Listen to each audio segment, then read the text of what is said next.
चलिए आज हम बात करते हैं संसद के बारे में। संसद क्या है? ये देश की कानून बनाने वाली संस्था है। भारतीय संसद के कितने सदन हैं? 2 सदन हैं, एक लोकसभा और एक राज्यसभा। लोकसभा क्या है? तो जनता द्वारा चुना गया सदन है। और राज्यसभा क्या है? तो ये राज्यों का प्रतिनिधित्व करने वाला सदन है। इसके द्वारा राज्य का प्रतिनिधित्व किया जाता है। लोकसभा का अध्यक्ष कौन होता है? तो लोकसभा का अध्यक्ष स्पीकर होता है। और राज्यसभा का अध्यक्ष कौन होता है? तो उपराष्ट्रपति होते हैं लोकसभा का अध्यक्ष। और संसद कहाँ स्थित होता है? तो ये नई दिल्ली में है। संसद का मुख्य कार्य क्या है? संसद का मुख्य कार्य यानी कि मेन वर्क जो है वो कानून बनाना है।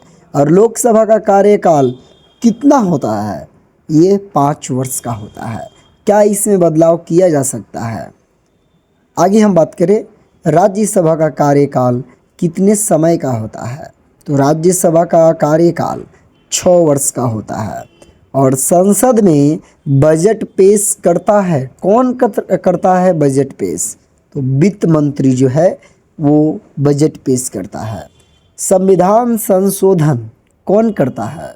संविधान संशोधन संसद करता है। और संसद के सदस्य क्या कहे जाते हैं? तो संसद के सदस्य सांसद कहे जाते हैं। संसद का सबसे शक्तिशाली सदन कौन सा है? सबसे शक्तिशाली सदन लोकसभा है।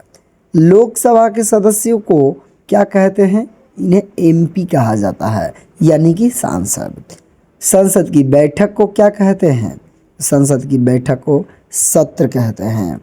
और संसद के 3 सत्र कौन कौन से हैं? सबसे पहला बजट, उसके बाद मानसून और तीसरा शीत। संसद में प्रश्न पूछने का समय क्या कहलाता है? उसे प्रश्नकाल कहा जाता है। संयुक्त बैठक क्या होती है? ये दोनों सदनों की एक साथ बैठक को ही संयुक्त बैठक कहा जाता है। संसद किसके लिए काम करती है? तो संसद देश की जनता के लिए काम करती है।